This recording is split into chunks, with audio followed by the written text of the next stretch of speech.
wise. Grass only greener when it's fertilized. Gave them truth in these songs, they prefer to lies. Destiny beautiful, adrift in her purple lies. You can't see me, you Stevie. Wondering how I reach more evolutions than Evie and make it look easy. Man, dream on, yeah. Dream on, dream weaver.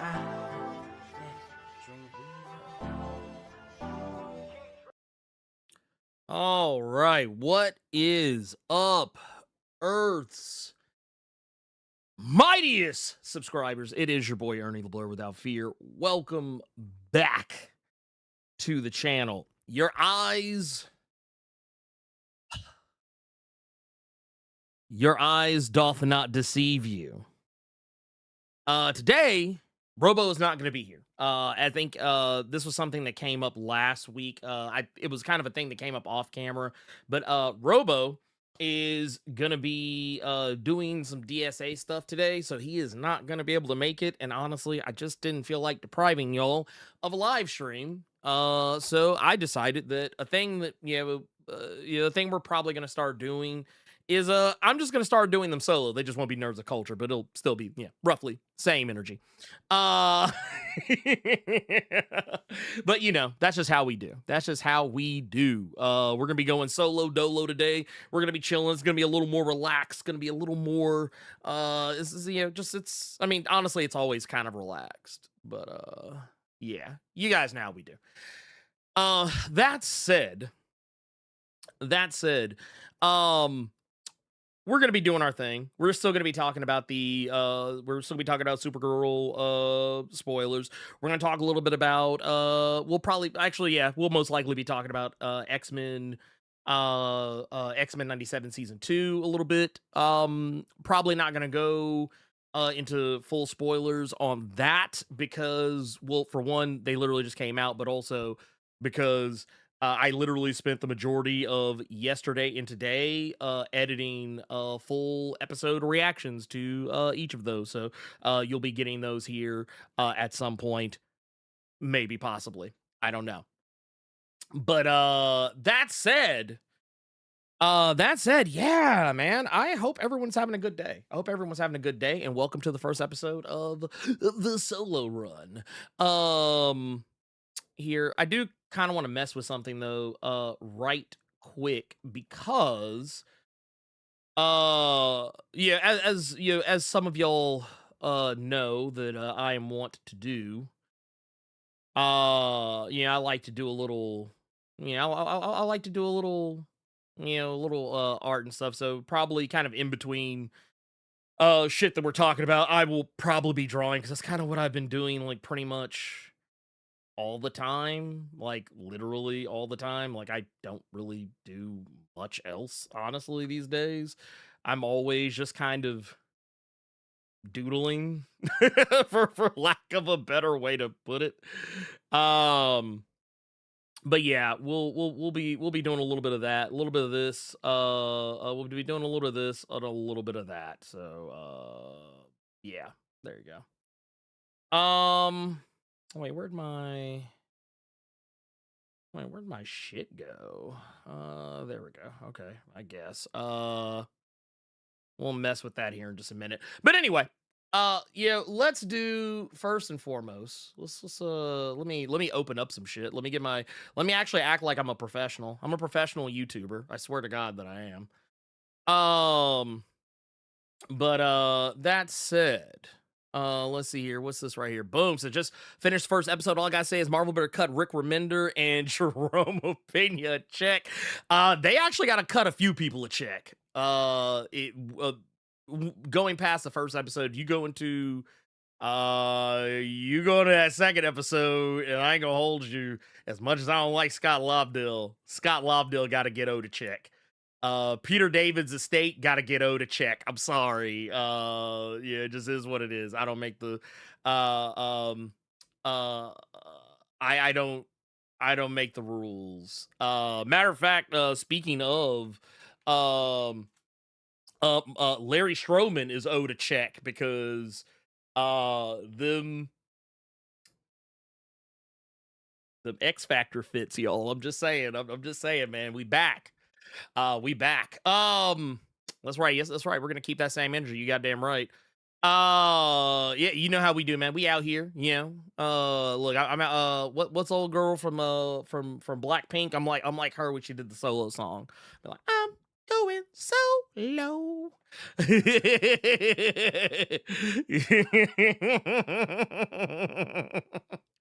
Let's see here. Also, it's kind of funny. I'm not gonna highlight this comment just because I think it's hilarious, but I always find it funny when people come to somebody's live stream to say "shut up." Like,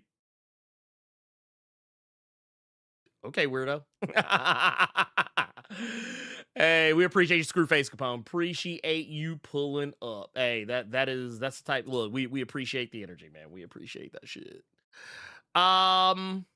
Also, yes, thank you. Got this at Box Lunch. Actually, what's kind of funny about it is it was a shirt that was originally intended for my wife, but it just ended up always showing up in my laundry pile. So we just kind of rode with it. Let's see here. There was a man. It's been it's been a while, but life's been good. Hope yours is good too. You know what? I can't complain. I can't complain. I would never. I would never. Um.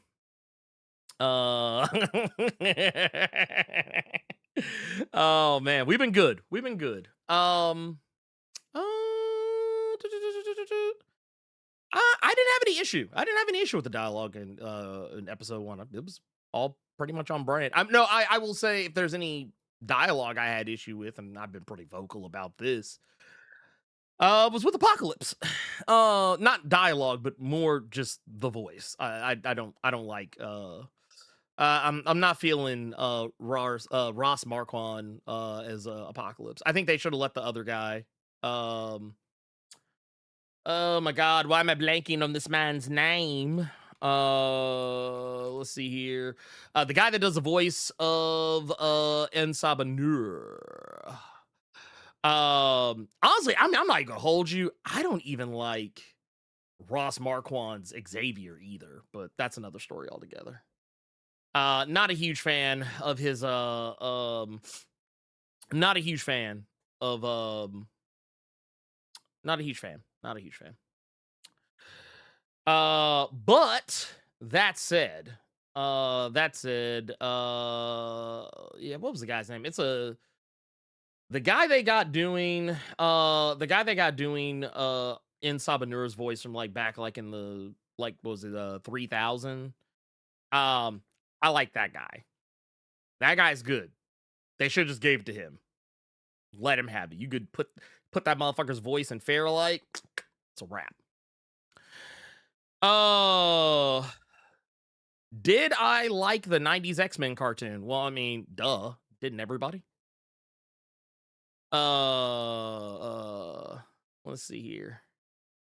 So I see the chuds are lying about Supergirl. You goddamn right they are. They are lying their heads off. So let's just go ahead and get into it. Let's not bullshit. Let's not BS about. Let's not BS about the place, love, or whatever, as people say or whatever. Do people actually say that? Does anyone ever actually say anything? Let's go ahead and get into that. Yeah, man, I'm not gonna hold y'all. I've had some time to kind of sit and think on it, and like I think the main thing that you're gonna see a lot of people talking about. The main thing you're gonna see a lot of people bitching and moaning, whining and crying about with Supergirl. Which is not gonna be anything. It's not even anything I have a complaint with. Like I only had like maybe one or two complaints with the movie, but the main thing that everyone's been going off about is how it's woke feminist propaganda, that it doesn't get Supergirl, that like Supergirl is not comics accurate. And I'm gonna go to right now, this is the most comics accurate Supergirl you will have ever laid eyes on. The Supergirl played wonderfully, I might say, by one Millie Alcock, who I think some of you will probably recognize from the Game of Thrones House of the Dragon She plays the, I guess, teenage Rhaenyra's Targaryen, or Rhaenyra Targaryen, I guess. She does a fantastic job. I don't have any beef. I don't have any beef with what she did. She played Supergirl, in my opinion, probably better than anyone who has ever played Supergirl before her. And I mean, once again, the bar is on the floor, but I think she did everything. I feel she did everything that she was supposed to do. Like, what more? What more was she supposed to? Like, I'm not really, I'm not really sure. Like, like what, where else was she supposed to go? Like what else was she supposed to be doing other than what she was doing? Somebody help me out here. But she did what she had to do. She handled business. She took care of the character, played the role perfectly. She got to be vulnerable. We got to see her hurt. We got to see. I mean, I think if there's any one thing, like, I could get why some people would probably be a little upset with the fact that Supergirl is weakened for a majority of the movie. But I mean, here's the thing: the comic that they are adapting, Supergirl, Woman of Tomorrow, Supergirl spends a huge chunk of that book not having her powers. Not. Here, where do I have my? Yeah, I still have it down. Look at that, man. Still had it handy from last week. But no, in Supergirl Woman of Tomorrow, the book literally starts with her not having her powers. Like, the thing that they talked about at the end of Superman from last year was that, she likes to go to different planets, planets that have yellow, or not yellow, but have red suns. So, that way she can get drunk. It's very hard to get drunk on a planet that has a yellow sun when you're a Kryptonian, which, I mean, I think makes perfect and total sense. She's out here doing her thing. She's handling business. She's going up against the bad guys. And she's getting to, I would say maybe unintentionally so, getting to mentor a young Ruthie, who is kind of gone through not the exact same thing that Kara has gone through. Ruthie's parents have been murdered. Her family, her entire family, really have been murdered, and she wants revenge. And Supergirl is reluctantly helping her get it, but really only because of what's happened to Crypto. Crypto gets clapped early on in the story. He gets shot with a poison bolt by Krim of the Yellow Hills. This is, once again, if you've read the comic, you kind of know where this is going. I mean, even though I'm technically talking about spoilers, this isn't even really a spoiler. Let's see here. The Laura Van. So here, I'm gonna be real with y'all. I'm gonna be real with y'all. I'm gonna be real with y'all. Look, this movie did everything it was supposed to. I don't know what else it was supposed to do. I don't know. I don't know what anyone else was looking for. This is a story about a girl and her dog and what she's gonna do in order to save that dog's life. It's not even that deep. Now, I will say that, like, yeah, is there like a message being relayed about, what is real strength and how far will someone go to do what's right? And the difference between, Superman and Supergirl is that they do have very different ideas of right and wrong. It's even said in the trailer that, Superman sees the best in people, that she sees the truth. That's her thing. And she sees people for who they truly are.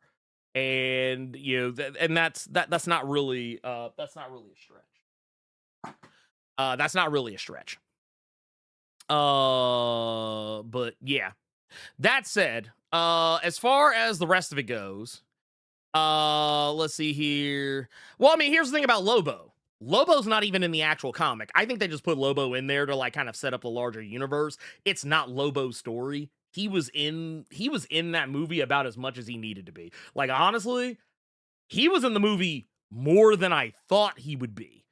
Like, he's literally in the movie for like a nice little chunk, and he gets a lot of business. Like, if this movie were called Lobo, I would probably feel some type of way, but no, it's not. It's called Supergirl. It's not his movie. I don't have any problem with him only being in it a little bit. He's a glorified cameo. I don't believe in that. I think that he is honestly probably something closer to, like, he's more of a bit part player, but he does get to do a lot. And I mean, honestly, if he would have hung around more, it would have taken away the punch from what Supergirl is there to do. In my opinion. I think it's fine. I think it's perfectly fine that he's there for the amount of time that he is. Honestly, if there was anybody that didn't need to be in the movie, Superman. Like Superman could have stayed out. I didn't need it. We didn't need I didn't need Superman. I like honestly that the one part where he's like sending his little voice message, and then like the clip that we saw where like he's sitting outside of the Fortress of Solitude when she lands on Earth. Like honestly, outside of that, I did not need to see him anymore in the movie. And I mean, he only pops up maybe one or two more times outside of that, but still, it's like I didn't need to see that because shit, he's not even in the actual comic. It's really just Supergirl, doing her thing, but they did it for like connectivity or whatever. But yeah.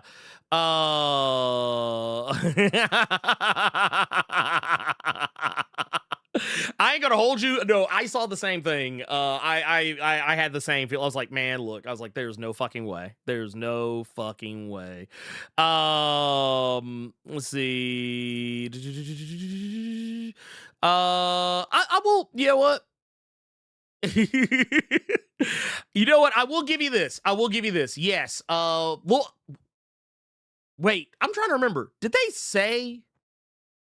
say that well, I guess yeah, because technically we did see black Kryptonians on Krypton. So I mean everybody died, so I mean there's that. There's that. We did the black family and the black girls that were getting trafficked and stuff like that. I ain't gonna lie, that was kind of weird. I wasn't really crazy about the fact that that they had that family go down the way they did, but honestly, I think they only really did that to make Krim that much more unlikable, because I could see in a different movie, had they actually gone the route with Krim that they could have, I'm not gonna hold you, I could see a universe where people would have liked him. Like, even with him slaying Ruthie's whole family, I could see an audience really liking Krim. I could see it. Because he's charming, he's funny, and he has really cool moments. But you have to, like, unfortunately, you do have to have him kill people that we like. To make him that much more unlikable. He had to be irredeemable because, like, case in point, that's something for the comic that, and this was like, I think I talked about this last week, but I didn't want to really go too terribly deep into it. There was something that I didn't like about the movie that they kind of differentiated from. It was that. And that's kind of why I relented on it a little bit, was because of the reason I just said. They made him completely irredeemable, completely unlikable. For as much as I don't like that they kind of changed up the ending, and for those who don't know, the way the comic ends, spoilers for Supergirl Woman of Tomorrow, the comic, but in the comic, they set Ruthie up as an unreliable narrator. Ruthie is narrating the entirety of Supergirl Woman of Tomorrow, and when you get to the ending, when they get to the part where they deal with Krim, Ruthie says that she clapped him. She killed him. She says that, yeah, she took him out, sent him out to pasture. But the thing is, she actually doesn't. She actually doesn't. What we see her narrate and what we actually see happen are two completely different things. The thing that actually does happen is that she basically forgives him, lets him go, and goes on about her way. Like, she actually lets Supergirl's advice that she gets throughout the movie and the comic like sink in, and that she lets that slide. They don't do that. They do have her talk Ruthie down, but they have Supergirl be the one that swings the sword instead. But it's because they made him so fucking unlikable. If they would have let that motherfucker go, everybody would have been pissed. Everybody would have been fucking pissed. I would have been pissed too. And I was one of the people that was probably the most vocal about not liking the ending change. The only thing I didn't like about the ending change is that they made Supergirl be the one to do it. I kind of wish they just would have let Ruthie do it and been done with it. But yeah, I guess that also kind of adds to some of the gravitas of Supergirl. So there you go. That said, yeah, Yeah, it is what it is. I will say, as far as like previous Supergirls go, I can only say this. I think the actresses who played Supergirl prior to prior to Millie Alcock, I think they did the best they could with what they had. Like, I think Melissa Benoist did the best she could with what she had, but I mean, the reality is she wasn't playing Supergirl. She was playing Clark with boobs because that's how the CW booked her. They booked Kara as just being, oh, she's just female Clark Kent. That's it. No more, no less. Did she do a good job with it? Yeah, I mean, yeah, she did a good job, but I mean, I mean, I don't know. I don't think that I don't know. And as far as like Laura Vandervoort, I honestly I have as much nostalgia for Smallville as someone who has not watched it because I think I watched like pieces of Smallville. I never really just got jiggy with Smallville like that, so I also couldn't say what she did. But I will say this: considering that nothing more came of her character, I can't imagine. There were no spinoffs. Were there? I don't believe there were any Smallville spinoffs. I'm gonna go on a limb and say it probably didn't. There was probably a reason why. But yeah, I like Sasha Kaye. She was fine as Supergirl, but once again, she's not playing main Supergirl. She's playing an alternate Supergirl. So yeah, do what you will with that. Yeah, she could play that motherfucker however she wanted, and I would have been like, yeah, cool, golf clap. That said, I think,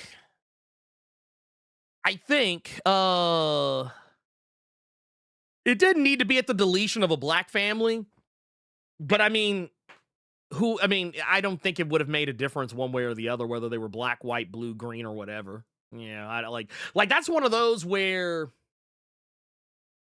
look, here's the thing I had to come to terms with over the years, and it's that while I love to see black people in things, sometimes if you're in a movie where people have to die, I don't think it matters what color you are. Because here's the thing: if they didn't kill the family, then there would be black. Oh, what? They can't be victims. They were right there. What? That's not realistic. You mean tell me he didn't kill him? People would have complained. There would have been for as much as there are people who complain about them being killed, there have been people complaining that they weren't killed. So I mean, no one's gonna be happy. No one's gonna be happy. It's like when black people in horror movies. Yeah, I don't care if black people die in horror movies. I do find it weird that black people die first. I always think that's weird. In 2020, actually, really from like in a post Get Out world, I always find it weird when black people die first. But it's also one of those things where if a black person is in a horror movie and they just survive insurmountable odds, like in ways that make no good goddamn sense, it's like, okay, all right, I guess. Yeah, whatever. It's one of those things where like when I watch movies and people get mad that the black person is the bad guy or that the black person is like the reason why something bad happens, it's like, look, man, you either want equality or equity or you don't. It just kind of is what it is. Sometimes people have to lose, and in a movie like Supergirl where people are just dying left and right, yeah, it would have been weird if the black family didn't get killed by Krim and he was literally standing right there and has no problem killing people. But that said, yeah, it is what it is. Yeah, Jurassic World Rebirth. There's one. There's one right there. Yeah, and if you know, you know. Yeah. But it is what it is. It is what it is. But that said, I think that when you want to if you want to break down the biggest problems that Supergirl has that have nothing to do with chuds or outside opinions or anything like that, the biggest problem that Supergirl has is that it's not a bombastic movie, and that's not a problem. I don't think that's a bad thing. Supergirl is not the same type of movie that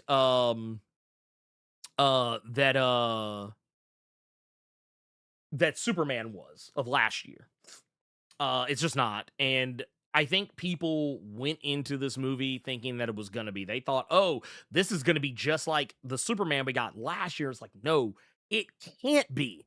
There's no way it can be. If it is, it's gonna be, people are gonna. If it was, people would have complained about that. They would have said, yeah, first off, they were already complaining that it was too much like Guardians of the Galaxy. And once again, I feel like this is that moment where I have to do the obligatory reminder that there were movies that were doing quirky sci-fi long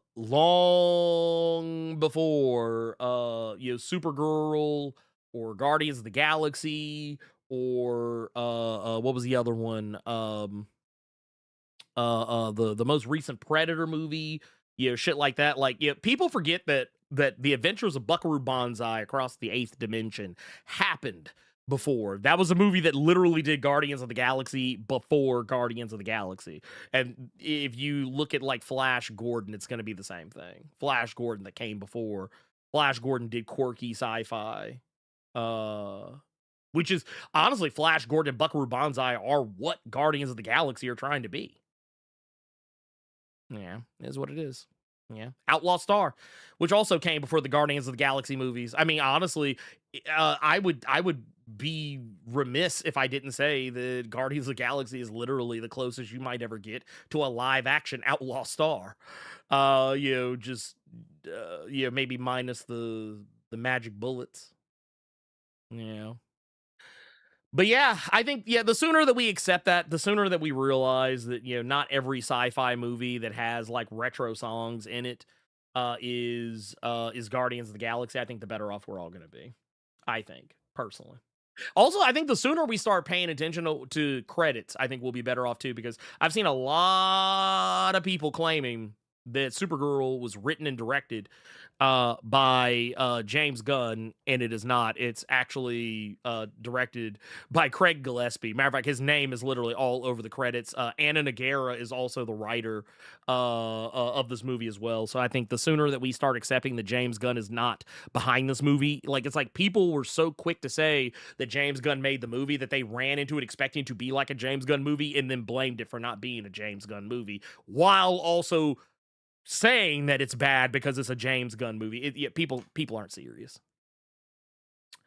No, and I 100% agree with that. I like I said that once again, we're here. We're here.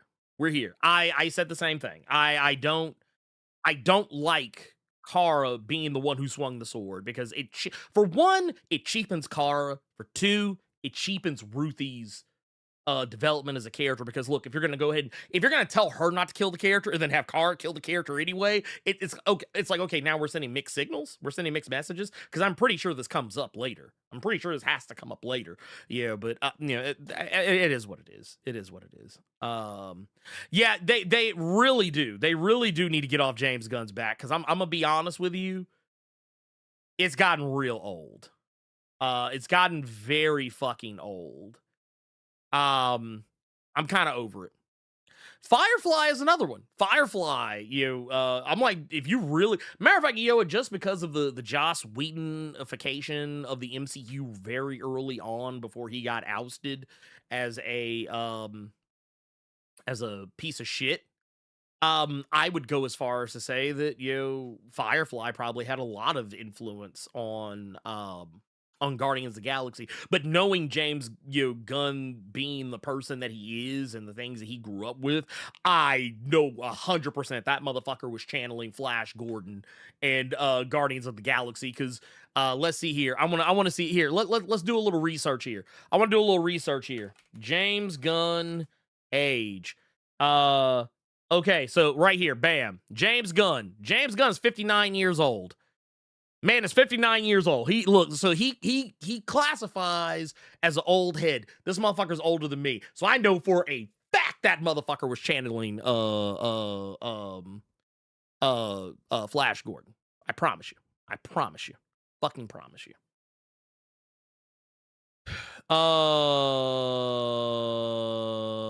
But yeah.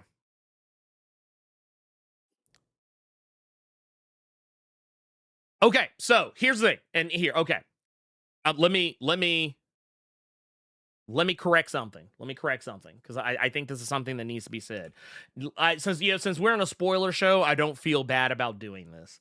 I don't feel bad about doing this, but I want to show you something, and it's the reason why I say that things went very differently.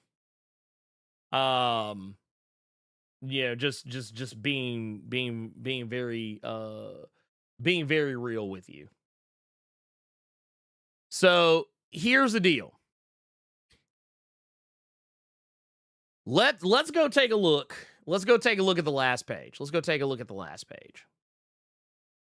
So the thing that actually happens is that for those that don't know, in the comic, Supergirl basically puts Krim in the more or less in the Phantom Zone, and then she, by the time Ruthie is a good and grown woman, Krim has actually aged significantly as well. This is actually Ruthie right here, good and grown and old ass woman, by the time we get to the end there. And basically after Krim spends his time in the Phantom Zone, he basically like kind of comes around, he's like, oh my god, like all this stuff happened, oh my god, so much happened, you saved me, and oh my god, I'm so sorry, I know what I did was wrong, I've done, such terrible things, please, if you could find it in your heart, if you find it in your heart of hearts, can you please forgive me? And basically what happens is Ruthie just whacks him with the cane and walks off. Like, yeah, she basically talks about how, like, oh yeah, I killed him or whatever, but he's not dead. He's not dead.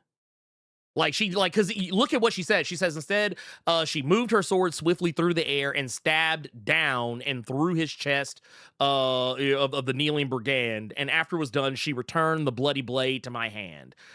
Clearly, she did not do that. Yeah, clearly, she did not do that. So that is why I say, like, no, she didn't do it. Like, it's one of those things, like, once again, you're dealing with an unreliable narrator, is because once again we also got to remember she's telling a story. But yeah, that's yeah. Now, like I said, it's just one of those things. You kind of gotta. I know I know some people will probably say that, you know, there should have been more bombast in the movie. I feel like the movie had about almost the right amount of bombast. Maybe it could have used another action set piece. Maybe. Would it have made the movie better? I don't know. I honestly don't know. Yeah, I do agree with that. Johnny Dome, I do agree with that. The timing of the release is not good. I feel like okay, so what they did when they put this movie out, I think where they fucked up is yeah, you had two big movies coming out. You're like literally sandwiched between two of the biggest movies coming out this year. Because we got to remember, even though I know it might not be everybody's bag, Disclosure Day came out, and that's a big movie. I think people just don't know what to make of Disclosure Day, so curiosity alone would have drugged people out to go see it. You also had Toy Story, the latest installment of Toy Story.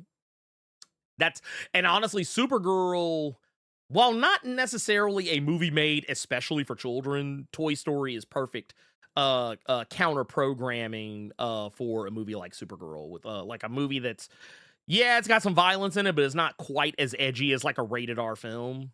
Yeah, there's that. Yeah, no, that's true. Yeah, it's true. No, there is no flying horse in this movie. We are robbed. We were robbed of a flying horse. There's no Comet. For those that are wondering, yes, Comet does appear in the comic. He does not appear in the movie. I was actually kind of slick hoping that he would. Like, actually, the scene where they reintroduced Lobo, that was actually the scene where I was kind of like when they showed that there was someone in the cell next to Ruthie when she gets captured by Krim. I was like, "Oh shit, are they actually gonna do it?" Like I was wondering, "Oh, is it Comet in human form?" And then it's like, "Oh, you know what? It's actually a little too late in the movie to be introducing random characters." And then when I realized it was, "Oh, it's Lobo," I was like, "Oh, okay, yeah, yeah, we're not getting that horse." I was like, I knew right then and there. I knew right then and there, we're not getting that fucking horse. So yeah.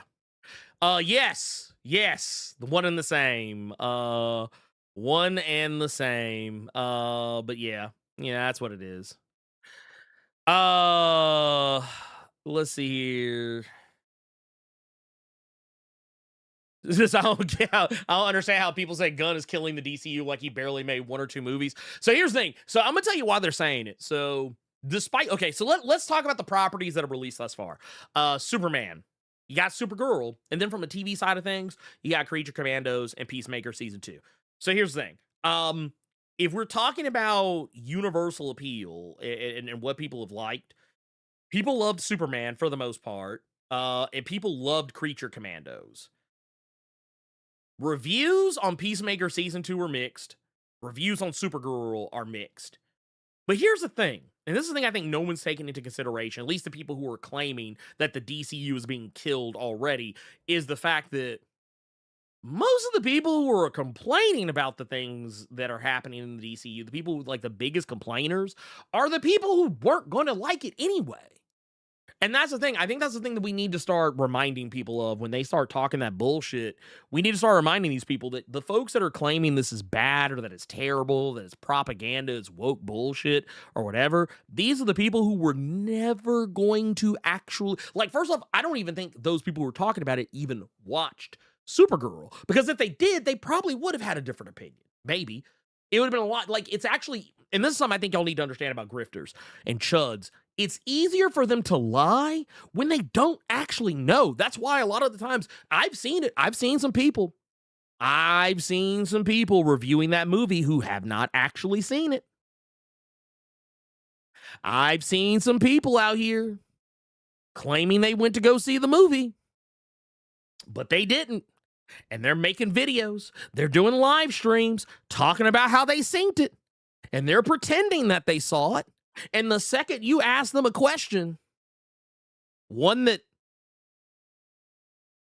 might shatter that illusion,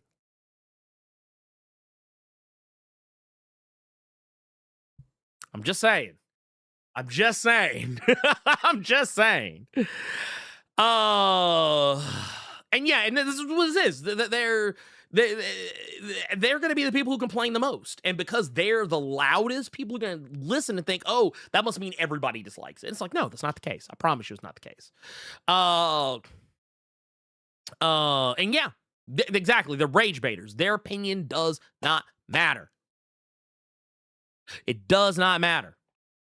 And you're right. They don't even fucking read the comics. Like, they don't read the... Look, so I'm not trying to pivot here. I'm not trying to pivot here just quite yet. I still have a little bit, maybe a little bit more to say about Supergirl. But I saw the same thing when I was watching a couple of videos the other day, just to kind of see, like, you know, what everyone else's opinions were about X-Men 97. I saw some people saying that they thought the first 3 episodes of X-Men 97, there was nothing going on. I was like, say word? Say word? There's no way, brother. There's no way.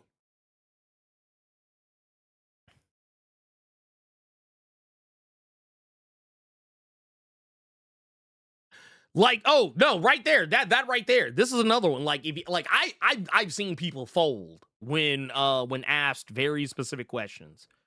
Like, you know, and I actually, you know what? I'm gonna start making a habit of doing this. I'm gonna just start like saying random bullshit. Like, you know, like I'm gonna start being like, oh yeah, that part where Comet showed up was just fucking stupid. See what they say. Like, yeah, man, I fucking hated that shit. Be like, aha, got your ass. Motherfucker wasn't in the movie. Yeah, man, that part where they went to Oa and Ruthie got a Green Lantern ring. Okay. Okay. Uh yeah, I'm sorry, but no, I'm sorry. No. No. I also will agree with this. I do think the ending, well, especially considering what we know about when or if a season 3 of Peacemaker is gonna come. That's the only reason I don't like the ending of the second season. I think the ending of the second season of Peacemaker 2 would be excellent if we actually knew we were getting a season 3. Now, that also means we'll probably get something else instead. Like maybe it'll be like one of those things where we kind of see the fruits of the labors of Rick Flag Sr. Maybe play out somewhere else. But then also that's another kind of weird thing because now it's like, okay, well, basically you're starting to create the same problem that the MCU had. Yeah, because what was the problem everybody had with the MCU? Like, oh, you're making me do homework to have to watch a fucking movie. And it's like, okay, well, if I have to watch Peacemaker season 2 to completion, to not be confused when there's like an alternate dimension where the government is dumping supervillains and superheroes. Like, I mean, I get it. Like, I'll be able to sit down and just go with it because I've read comic books, so I'm not going to be surprised by it. But a normie? Oh, no, normies ain't going to get that shit. Normies will be like, dude, what the fuck? What the fuck is this bullshit? And that's the thing. It's you can't win. You can't win. Let's see here. What's this? Supergirl, $97 million worldwide. Yeah, it's well, so actually, well, I don't know. I saw 79. I saw 79. Like, okay, I'll show you what I'll show you what I'm looking at. I'll show you what I'm looking at, what I got pulled up here. I got 79 million worldwide as of today. As of today, it was made $79 million worldwide. That's not good. That's not particularly good. Let's see here. What was the budget? Let's see. What was the budget on Supergirl? Let's see what that. Somewhere between 170 to 186 million dollars. So here's the good news. Here's the good news for Supergirl is that since it literally just came out, it's already sitting at a smooth 79. It may not make its budget back, but let's see here what kind of numbers. Let's see here what kind of numbers this is gonna have to hit. Let's say let's go on the high end, or let's go on the low end first. Let's go on the low end first. Movies have to make 3 times their budget a lot of the time in order to be considered profitable. So, because I mean, technically, a lot of the times, your production cost, when people talk about budget, like I said, 170 million on the low end, it could very easily be that was the production budget, but the marketing budget might be almost as much or half as much. So you want to double and triple that number a lot of time in order to get a profit. So that means 170 million means this movie's got to make 510 million. Now, can it make that in the next, like, because it's Supergirl, so they'll probably keep this shit in the theaters for at least a month and a half to 2 months. Can it make up that deficit in that time frame? I think it can if it gets some good word of mouth. The problem is it ain't getting good word of mouth. That's the problem. That's the problem. That's the issue that we run into. Yeah, but yeah. Anyway. Nobody, well, see, here's the thing, Captain Diesel. Nobody said anything. Nobody has said anything. If anyone who has said that shit, it's speculation. James Gunn hasn't even really clarified. Yeah, he just said that Peacemaker season 3 isn't the priority right now. That the priority is telling other stories. Now, like I said, could it show up in another movie? Yeah, sure. But once again, go back to my earlier point. Homework. No, they're not gonna do that. They're not gonna watch New Rockstars. They're not even gonna do that. They're not even gonna watch New Rockstars. They'll just complain because complaining is easier. And no, I do not think that Supergirl will make $1 billion at the end of the month. I mean, like we literally just said the shit just made 79. Which, okay, you know what? I want to look at something. Let's look at something. You know what? Here. Stop it. I want to look at the box office mojo for Superman. Let's look at the box office mojo for Superman. Let's look at it. So Superman made $618.7 million worldwide by the time it ended its theatrical run. Movie had a budget of $225 million, which, once again, let's go back to what I said earlier. Let's go back to what I said earlier. A movie has to make about 3 times its budget in order to be considered profitable. It fell short of that, but it got close. $618.7 million with a budget of $225 million. That means that Superman would have had to have reached a budget, would have had to have reached at least $675 million. It's a little off, but that's not bad. That is not bad. Now, once again, let's go back to what we're talking about here with let's look at here. Do we have a week by week? Here, let's do this. Yeah. Here, let's do this. So its opening weekend right here was $125 million. That was very fucking good. Supergirl fell a little under that, but here's the thing. Supergirl has an infinitely smaller budget. Hell, one of the things that made the rounds the other day is that Millie Alcock didn't even make $1 million off the movie. She was paid like less than $500,000 to play the role of Kara Zor-El. So I think it's all going to come out in the wash in the end. So there you go. That's what I think. Yeah, normies, yeah, they hate doing research. They hate doing homework and research for fun. Exactly. That's what I'm saying. Like, you know that, okay, I'm gonna tell you the people that watch New Rock Stars and Heavy Spoilers. You wanna know who they are? They're not fucking normies. They're people who, they're like just north of normies. They are, and I know some people use this word kind of as a pejorative. They call them, they're casuals. They're the comic book casuals. They are people who they like comics, but do they read comics? Maybe sometimes, but for the most part, no, they don't read comics as regularly as like a diehard comic book fan, but they know just enough that they can sound like they're a diehard comic fan to their normies. Like they're the type of person that, like, if let's say you have a normie person who has like a casual like significant other or best friend, that normie will be the person that brings over they're like they'll be like, oh hey, I have a friend of mine that's like really into the MCU and the DCU and da da da da da. Here, meet my friend. Yeah, they read lots of comics, and and the other friend is the person who's actually like a diehard comics fan, but they're bringing you over. It's like, oh yeah, this person, they're a diehard too, talking about you, and then you pull up and you're like, oh shit, this motherfucker's a real one.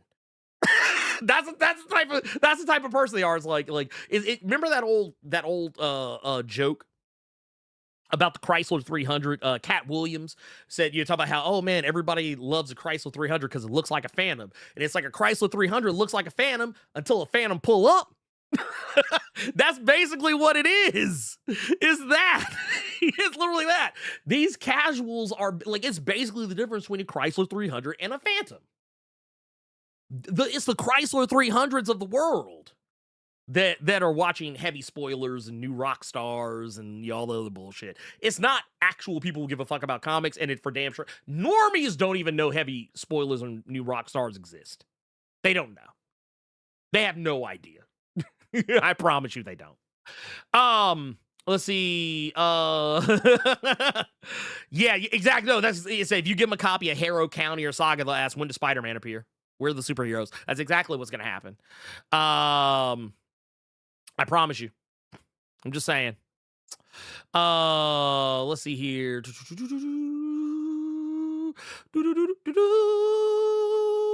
Let's see. Oh, you missed the Furious? Oh, you need to see that. The Furious is fantastic. It's absolutely fantastic. Let's see. Could it make its money back on VOD and streaming? Yeah, it could. I mean, to be fair, that's what they're saying about Masters of the Universe. Apparently, MGM is perfectly okay with waiting to see how the VOD and streaming and whatever sales turn out for Masters of the Universe, to see if they, to see what they want to do.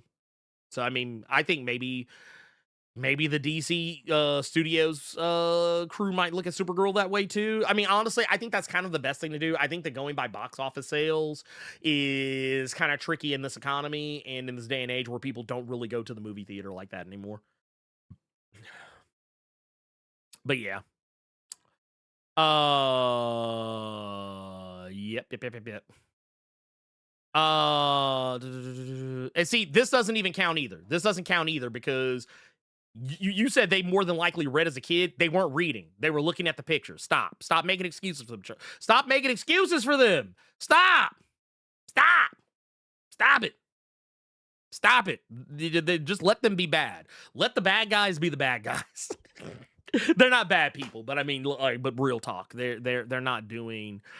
They're not like case in point. What was it? I saw Megyn Kelly made a comment saying that she thought that Millie Alcock was weirdly too small to be playing Supergirl. But I mean, the reality is that Supergirl has always been small. Like, she's not buff. She's not built. Like, Power Girl is maybe a little bit more buff than like Earth, Earth 1. Or Earth Prime, Kara, yeah, sure. But I don't think that oh no. I don't think that's the rubric to go by. Like, case in point here, boom. Look at that. Look, that's Kara. And before anyone says, oh no, this must be Kara when they like revamped her. No, this is Action Comics number 252. I think this came out like 1959. This is literally her first appearance.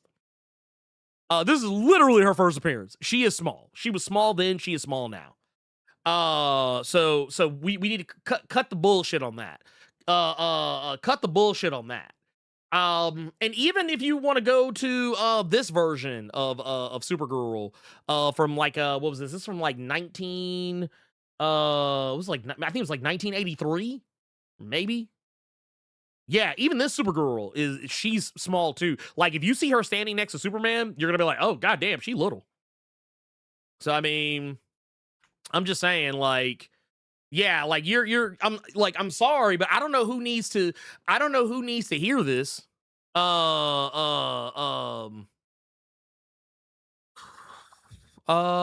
Didn't Fox News do a whole segment about Supergirl being bi in the movie? I think they did. I think I remember seeing something about that, which is kind of funny because there's no romantic angle whatsoever in the movie. Like, at all. There's no romantic angle in the movie, like, at all. Like this is one of the rare superhero movies that passes the Bechdel test. One of the rare superhero movies that have passed the Bechdel test. It's crazy. It's crazy. You know what? Honestly, I would co-sign this if they call back Sasha Calle to do Power Girl in the DCU. I would co-sign that. I think she would. I think she would be fantastic. I think she'd do a great job. Like I said, look, Supergirl. I think is it a perfect movie? No. Is it a fun movie? Yeah, sure. When it's not being really like dour. I think it's I think it's a good movie, and it preaches a thing that I think is a thing more people need to hear. You don't have to be a nice person to be a good person. It's something I say all the time. When people say that, oh, Blerd, you're just not nice, and I'm like, I know, I am not. I think I'm a good person. I don't think I'm a nice person. And I would tell anybody that. My family would tell you that. And I don't mean I'm not a nice person. That doesn't necessarily, like, I'm not saying, oh, I'm not a nice person. Oh, that must mean I must be bad. It's like, no, it just means that I'm not just like, super happy fun times with everybody. Like, I'm a very closed off person. Like, anyone who ever actually like knows me, they'll probably tell you how we became friends, and it's not going to be one of those things where it's like, oh, we were like fast friends, like right away. It's like, no, I had to warm up to you most likely. Like, even if you think we got along really well, please believe I had to warm up to you, because I'm not very like outwardly like trusting of people. Like, if y'all meet me out in the world, I mean, yeah, I won't say I'll be nice. I'm gonna be polite. I'm not gonna be like, we're not gonna be like, oh my god, we're like the best friends ever. No, because people have to earn my friendship. I've been burned too many times in life. Just give away my friendship for free. And yeah, it's not I'm not trying to be low down about it, but I'm just being very brutally honest about the type of person that I am. I would be lying to you otherwise if I said anything different. I would be fucking lying to you otherwise. Speaking of meeting people, yeah, I know this is a terrible segue, but your boy will be at LoreCon. I'll be at LoreCon this September, the 26th through the 27th. Make sure you pull up because we will be doing meet and greets. I'll be talking to people. I'll be shaking hands. I won't be kissing babies because we don't kiss babies. Yeah, this is that part's weird. But yeah, well, I'll be out there. I'll be doing stuff and or things. We're gonna try and have some copies of Heart of the Darkness #1 out there that you can pick up if you should feel so inclined. And there will also I'll also be signing stuff or whatever if that's your thing. But yeah, I'll be at the it'll be the Durham Convention Center in Durham, North Carolina. It's gonna be fun. It's gonna be a good time. And yeah, make sure you pull up. That said, woo. wait, so the people's champ? Oh man, yeah. Hey, like I said, man, y'all have been telling me for a long time, hey, what are we gonna do, like a Blerd Without Fear meet and greet? Well, guess what? This is close as y'all are gonna get to it, because I don't have to organize it. So yeah, that's the only reason it's actually happening. And I do agree with this. This is actually like I say this a lot. I've even instilled this in my own child. It's better to be good than overly nice. And that's the thing. I would much rather the people around me be good people. Like, I don't give a fuck if you're nice. Because I mean, I'll admit, even for me, sometimes I can be a dick. I can be an asshole sometimes. And I don't mean to be, just sometimes it comes out. But at the end of the day, the difference between me and everybody else is that I will apologize for it. Like, I will apologize. I'll be like, hey, I was out of pocket. I was out of pocket. That's the difference. Let's see. So now, I do want to say that we're probably going to start releasing these starting tomorrow. But I have done the first 3 episodes of X-Men 97. I have recorded full reactions to each episode, like literally, like, and unlike some other people, when we watch it when you watch these videos, I will literally only have watched these for the first time. So yeah, I think all of them I've watched for the first time. So I think outside of like clips, I'm watching them for the first time. So you're getting like my honest, like straight up reaction, maybe some explanations and reasonings behind why I feel certain things are happening or whatever, whatever, whoop-de-woo. I'll put like unedited versions of them on Patreon and for YouTube channel members. We'll do that. But yeah, make sure y'all check those out when they go up. They'll be going up over the course of the next few days. And yeah, let's talk about X-Men 97. So 3 episodes in the can. 3 or actually here. You know what? Let's before we do that, actually let's get into some super chats first before we actually do that. Yeah, we'll brain. First off, let's do this.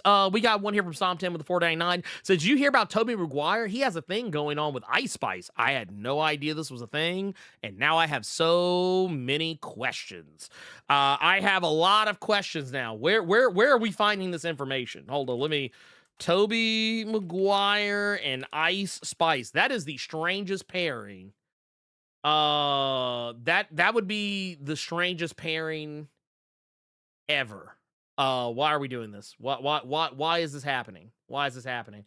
Oh, I see. Man, why are y'all making me go to Just Jared? Why are we doing? Okay, this is why. Yeah, so apparently Ice Spice is the woman that is talking to Toby in the picture, supposedly, or whatever the fuck. Yeah, I guess so. Yeah, she turns around and here, let's see. Yeah, I mean, probably. Yeah. That's crazy. Yeah, hey man, I ain't mad at him.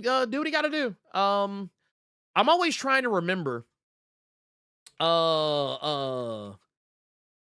Is I don't know. I There was somebody that I think people were saying was like on some bullshit. I can't remember which rapper it was. Maybe it was Sexy Red. I don't know. Maybe I can't keep up with all these. I can't keep up with all these rappers. I just can't. I just can't. But that said, yeah, good for him. Good for him. I ain't mad at him. I just yeah. I hope he takes care of himself and doesn't do anything too crazy. Hope he don't throw his back out. Trying to throw them back shots at her. Anyway, we got another one here. This is a Streamlab super chat from the homie Fabric 86 with the 5 says, "Nope, I'm at work, big dog. See you on the Blerd cave." Carter presents. No, the funny thing is Carter is actually like around. I know he's around. I actually spoke to him earlier. But this was actually a conscious decision on my part. I actually like when Robo and I were talking, I was literally like, yeah, I'm just gonna go solo on Thursday. And be done with it. Which I don't know. I'm having fun. I don't know about y'all. I don't know about the rest of y'all, but but yeah, no, I'm having a good time. I'm having a good time. So we got one here. This is another one from Fabric 86 with a 250 super chat. Says, better movie, The Furious or Supergirl? Man, look, don't make me pick my favorite children. No, in all seriousness, if I had to pick, like if you said, hey man, you got to pick which one you're gonna go see, I'm probably gonna pick The Furious just because I enjoyed that movie so much. The Furious is one of those movies that like I'm still thinking about, like, and I saw it like a week or two ago. Like I'm still thinking about that movie. I'm still like it's still like processing in my head like just how crazy that movie was. But yeah, and I even have my problems with The Furious. I think the Furious is not a perfect movie, but because I do feel like there's some weird things that happen in that movie, like kind of towards the end. But it is really good. It's a fun movie. Action sequences are insane.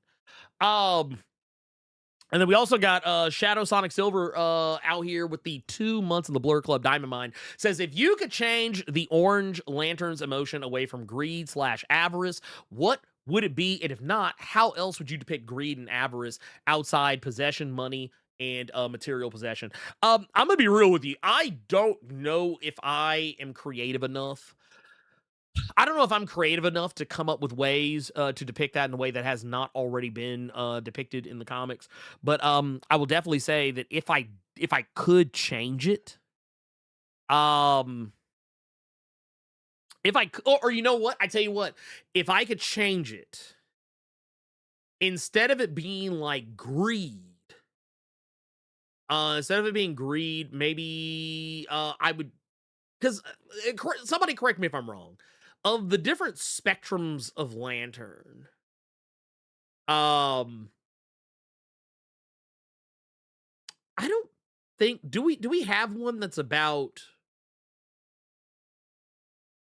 is there one that like kind of traffics in like just envy in and of itself? Because that's the only other way I would go. That's the only other way I would go. Like I would just pick something like instead of doing like greed, I would do envy. You know, which I mean would honestly you'd still be like in supervillain territory. I did see Send Help. I haven't watched Good Luck, Have Fun, Don't Die yet. I haven't watched that yet, but I actually might try and check that out here pretty soon. I did see Obsession the other night, which, god damn. I was like, God damn. No, Obsession was really good. I like that. Even though well, once again, like I was, like I've told some other people, I saw the ending coming like a mile away. Like I saw, like I clocked the ending of the movie the same way that I clocked the twist of The Village.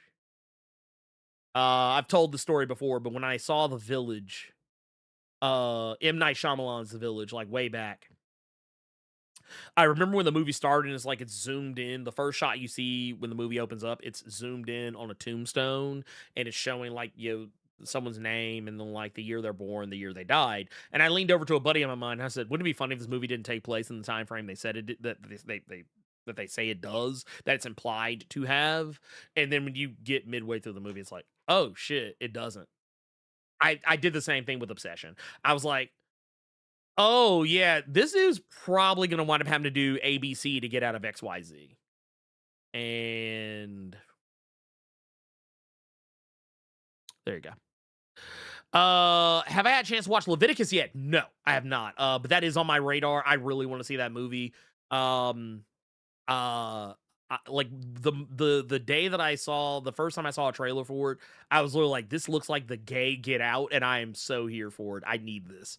I was like, I need this shit. I will say there is one movie that I was really sketchy about watching, but until I learned a little bit more about it, because like I think when I first saw the trailer for it, I was like, oh, this looks problematic. But then like as I was watching the trailer, I was like, oh, this is a for us by us situation. There's a movie called She's the He. It's a movie that's made by LGBTQIA plus people. And it's kind of like it's kind of a throwback to those like teenager, like high school, like love fish out of water type movies. But like everybody that's in the movie is either like gay or trans or bi or part of the LGBTQI plus community in some way. That was also one of the things they brought up was that there's that some of the cis characters in the movie are played by trans people, which I thought was kind of cool. But yeah, Citizen Vigilante, good lord, no. Good lord, no, I'm not watching that bullshit. I heard it was some bullshit. Did I actually end up checking out Is God Is? Yes, I did, and I actually really like that movie. Though I will say there was something that kind of popped off in it I was like, oh man, I kind of didn't want to go exactly this way, but I mean, I honestly, when I'm thinking about it, like after the fact, I'm like, yeah, honestly, this is the only way it could have gone. Um, also, I wish that movie had at least 15% more Erica Alexander in it. Is what I would have liked. I would have liked to I would have liked at least a little bit, like maybe that much more Eric Alexander. I think we would have been good. I think it would have been that would have been a 10 out of 10. Also, I did finally see I Love Boosters as well, which I enjoyed that a lot. It's a weird ass movie, but if you've ever watched like Sorry to Bother You, then I think you kind of know where it's going. I think you kind of know where it's going. But yeah. Let's see here. Let me see. It said top 5 for top 5 theatrical releases so far. Project Hail Mary, which that's another one I need to get on. The Sheep Detectives. I've also heard about that one. I'm very curious about that one too. The Furious, Toy Story 5, and the drama. Yeah, I need like Toy Story 5. I think that's one that I think that's probably only going to be like a me and my wife thing. Like we might go see that because I don't think my kid gives a fuck about Toy Story anymore. I don't think they ever really did, but that's because I don't think they ever really watched. It was kind of one of those things. It was more from our childhood. They just kind of was like, yeah, whatever. But no, the drama. That's another one. I've been meaning to watch the drama as well.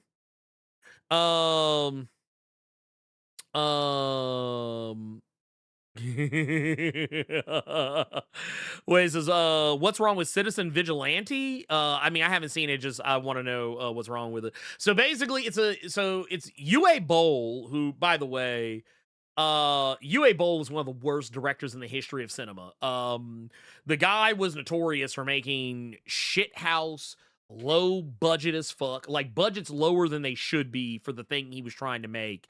Movies. He did stuff like House of the Dead. I think he did the Blood Rain movies and like some others. He was always a guy that for whatever reason people just kept giving him video game franchises. I'd never understood that shit, like ever in life. Even though his movies were bad, but I guess because people talked about them so much because of how bad they were, I guess people thought, oh well, no, people will go flock to see this shit. So it'll be worth it. Even when we make a bad movie, at least people will still go see it or some shit like that. But no, he made this movie, and if I'm not mistaken, it's Armie Hammer, the guy that was outed as a weirdo, a Hollywood weirdo. If I remember correctly, he played like the Lone Ranger. He was in a what was it? He was in some other show. I'm blanking. But basically, the guy basically became persona non grata in Hollywood. And yeah, I haven't seen the movie myself personally. I have no interest in seeing it. Just it just looks terrible. Any movie that would have Army Hammer as the main character, that's a red flag. That's a red flag. That's the rumor. That is the rumor, is that he is a cannibal. Yeah, I can't speak to that. I don't know. I don't know that for you. I don't know that for 100%, but that is what people were saying. People were saying, "Oh yeah, dude's a cannibal." You know, I say allegedly because I don't know for certain, but yeah, that's basically what was going on. Oh my god, yeah, yeah, exactly. Alleged.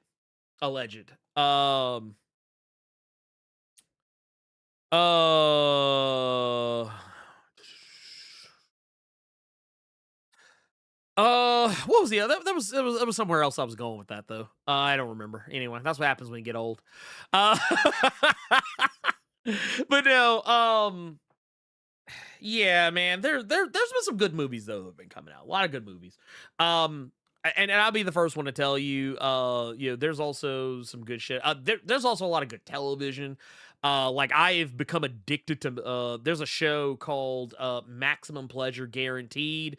Get your minds out of the gutter, you sick degenerates. It's not what you think. I mean, it kind of is actually. This is a new Tatiana Maslany show that's on Apple TV. Which, by the way, Apple TV goated. They're just always out here just dropping heat. But no, it's basically this movie where, or movie. It's a TV show where this woman who's going through divorce. And she's basically lonely, and she's just trying to keep her life together. Just everything is just not going great. And she has this like I keep wanting to call this guy like a phone sex operator type. It's kind of the same thing. It's not really, because they're on a Zoom call or in like a chat room or something like that.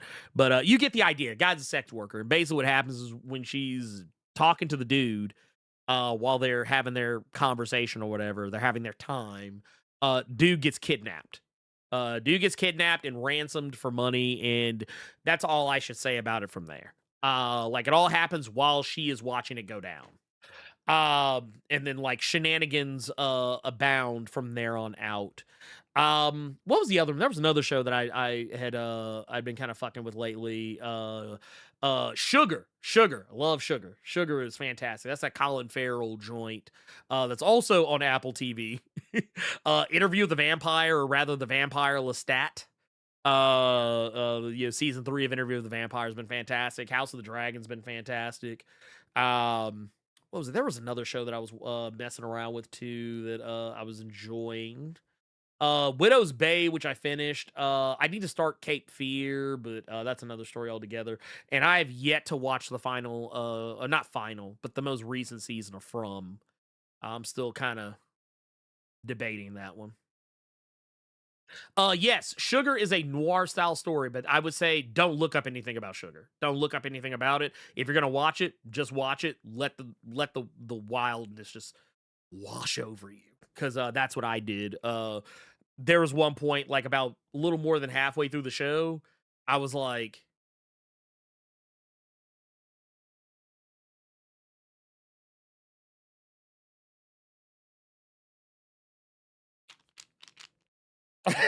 did this edible, like this edible doing some shit to me? Like, what's going on? But that's all I'll say about that. Don't say anything better. Yeah, yeah, I do need to catch up. I need to catch up for, because man, Mighty Nine, I actually need to get back on that. I have not watched season 2 of Airbender yet. I'm not gonna hold you, I kind of slick forgot it came out. And then Evil Dead Burn, yeah, that's gonna be my shit. Evil Dead Burn, man. I tried to go back to Spider-Man Noir, I couldn't do it, man. Yeah, I couldn't do it. I could not do it. Yeah, same. Dude, like, I'm telling, okay, look, here's the thing. If you watch Sugar, do not look up shit. Do not look up a goddamn thing. You will spoil that fucking show for yourself. You will spoil it. I'm gonna tell you. because it's so much better not knowing what the fuck is going on. I promise you. I promise you it is. And yeah, see, that's kind of where I'm at. I felt this way about From 2 seasons ago. I was like, I need answers because I was like, this is starting to like honestly, this show is starting to turn into Lost, which I mean is I guess is appropriate because it's made by the same people. But like I'm like at a point now where like I could drop the show and be perfectly okay. Like I could drop the show, never come back to it, and be just fine. I need to get back on Vox Machina too. I need to get back on Vox Machina. I need to finish Mighty Nine. Maybe that's what I do because I've actually been working on something. There's like a new idea that kind of popped in my head. I've been talking about it online recently. But I found like one of my old sketchbooks from when I was in high school. And I was like, man, dude, you know what would be like fucking amazing is like, ooh, I should go back and revisit some stuff from back then. And like I started looking at some stuff and I was like, oh wow, I had this whole story. I had like all these characters, had like tons of characters like mapped out for this whole thing. It's like a fantasy, kind of like a sci-fi fantasy style story, but like more fantasy than sci-fi. And I was like, oh dude, I should go back to this. And I started kind of messing around with it, retooling it, coming up with like taking the story, because I ain't gonna lie, the story was slick cheeks. But I was like, let me retool it and make it better and see what I can come up with. And I've been having so much fun with that. So I think maybe watching a little Vox Machina, a little Mighty Nine might be just with a doctor order, just to kind of get the juices flowing. Yes, see. Let's see. But no, to get into it though, yeah, X-Men 97, man, it's good. It's good. It's good shit. I don't know what people are talking about. I've seen people hating. I think it's fantastic. I think I think X-Men 97 is off to a fantastic start. I think they did exactly the shit that they needed to do. They kicked off with what I thought was the episode that we needed the most answers from, and it was the shit that was going on in the future. That's exactly what they fucking started with. That is perfect. Absolutely perfect. We start off with the far-flung future shit. Got to get some good Cable business, some good Cyclops and Jean business, a lot of other good business in there too. Get to see a little got to have a little Bone Claw Wolverine. I was like, dude, we are eating right now. Why? Like I've seen people complaining about the season. I just do not understand. Like I just do not understand like what we are complaining about. But that's another story altogether. I will say that man, the fits this season, brother, let's go. I know we're gonna get some costume changes like midway through, but seeing Jubilee in the Generation X fit was nice. I'm not gonna hold you. That shit was nice. Seeing the Grant Morrison new X-Men fits. Well, not in this episode, but they're in the trailers. I mean, we know we're gonna be getting them. That shit's cool. I love seeing like all the X Factor shit, the X Force fit, the X Factor fits, and all the other shit. Dude. I thought, yeah, they're cooking. Yeah, X-Men 97 is cooking, brother. It's cooking. It's cooking. I was sick. I was like, oh, brother, what are we doing? Like, what is happening here? I was like, these motherfuckers are wilding right now, dude. I don't know how they're like, honestly, they started off so strong. I honestly am not certain how you're going to be able to top what they've done. And I know they're going to, but I don't know how. And I love how, like, even in the trailers, we've actually seen a good chunk of some of the stuff that's going to be happening. We've been spoiled on so much shit. And yet, there's still surprises.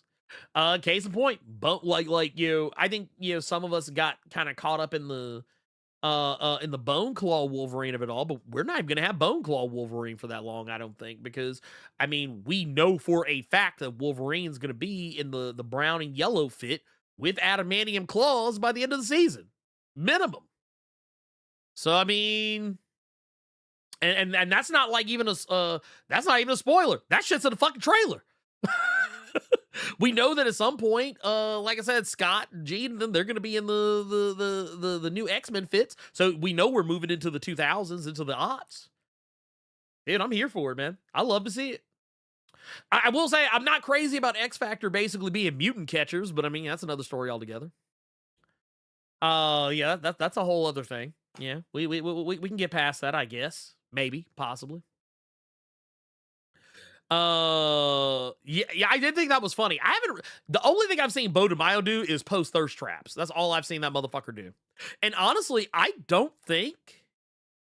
I also think that I don't know where I can't remember exactly where I've heard this, but when Bo was ousted, whatever plans they had for season 2, I remember I want to say I think I even saw somewhere Bo say that they're going in a somewhat different direction than what he was going to go for season 2. That might be why he's quiet because he can't say shit. There's not really much he can say. And I 100% agree. I 100% agree. Oh, the casket? Oh yeah, no, we know who's in that motherfucker. We know who's in there. Y'all know. You know who's in that casket.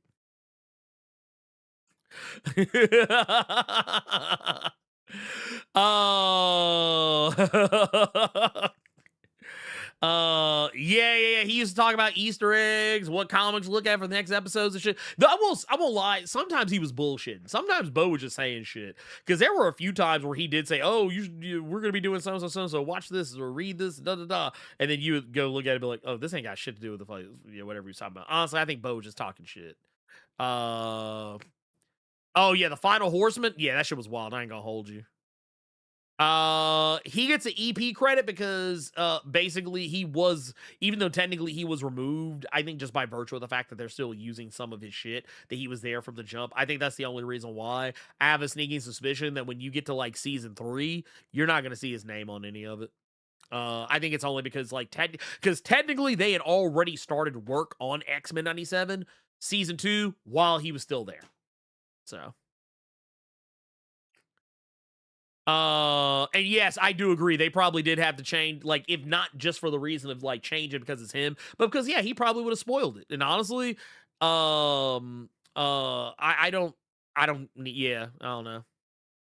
And yes, this is correct. He did want to set up Onslaught for the next season. But the thing is, they're going a different direction with it, and I'm actually kind of okay with that. I'm actually okay with that. I'm fine with that. I don't need I like as because I'll be real with you. The only reason I wanted to see Onslaught, the only reason I was even half as interested in seeing Onslaught is because I was like, maybe they'll do it better. Maybe they'll do it better. That was my hope. Maybe they'll do it better. Because they did Bastion better. Bastion was better in the show than he was in the comic. And that's as a guy who actually liked Bastion back, when Operation Zero Tolerance was a thing. Even though I thought the story was stupid overall, I thought he was a cool character. I thought it was a nice idea until they started getting really weird with that shit, and you could tell they had no idea what to do with him. But yeah, when you start getting into Onslaught, I feel the same. I feel the same way, but with the exception that I don't even like Onslaught. So I was like, maybe if they put Onslaught in here, I'll be like, oh, okay, cool. I can rock with this. I can get jiggy with this for a minute.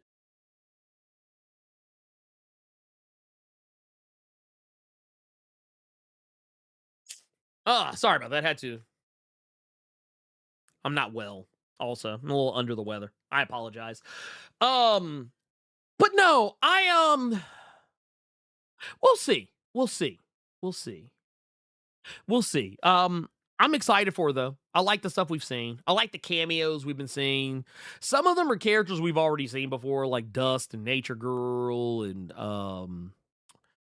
I think we've even seen Glob before. But Kid Omega, Monet, Wing, so on and so forth. I like those. I like those. Also, by the way, they just proved my point.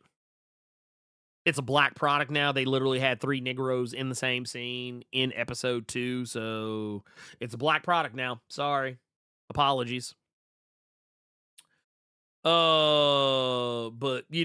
we'll see. We'll see. Yeah, I do. I think Iceman will pop up at some point. I just don't know. I don't know how.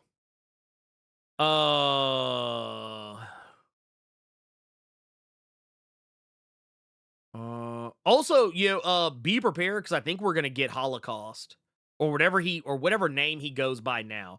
I don't, because it's always different. Like every time we see this motherfucker, he's got a different name. 'Cause I think at one point, maybe was he called Armageddon at some point? I don't remember, but Apocalypse's son, Holocaust, he's teased. I think it's in episode 1, towards the end of episode 1.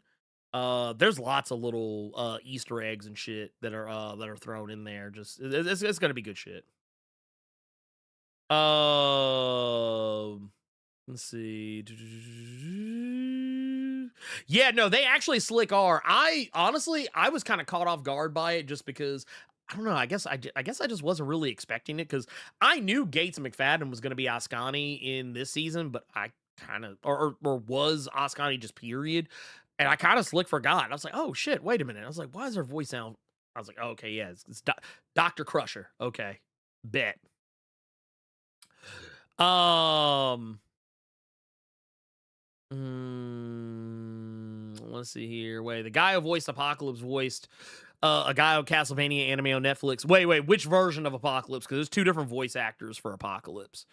If it's Ross Marquand, I wouldn't be surprised. But if we're talking about the Insabanura version, that's a different voice actor. So yeah, who I wish was just Apocalypse. Let's see here. Yeah, I was gonna say, dude, I ain't gonna hold you. I honestly was kind of hoping he would just do that and then just make the coffin just rise up out the ground. I ain't gonna lie, that would have been gangster. I mean, you're already aping Stargate. Let's go ahead and just ape an anime like while we're at it. Let's just go ahead and do that shit.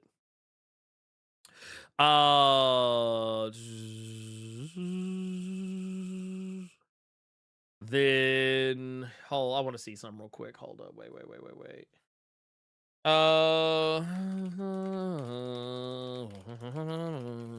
Here, let's see what we got.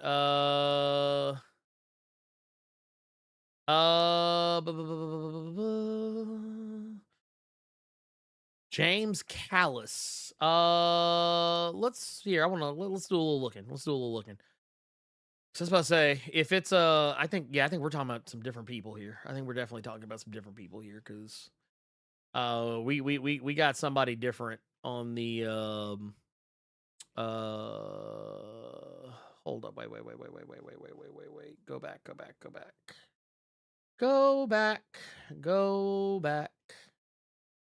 Yeah, because I'm not gonna hold y'all. Whoever they got doing Apocalypse, yeah, Ross Marquand, I'm just not feeling it, brother. Just not feeling it. But yeah, James Callis, I don't know. I think we might be thinking about different people. Because yeah, if you're saying that wait, you saying it's the guy who voiced Alucard? No, that's not the case. He's not voiced Apocalypse.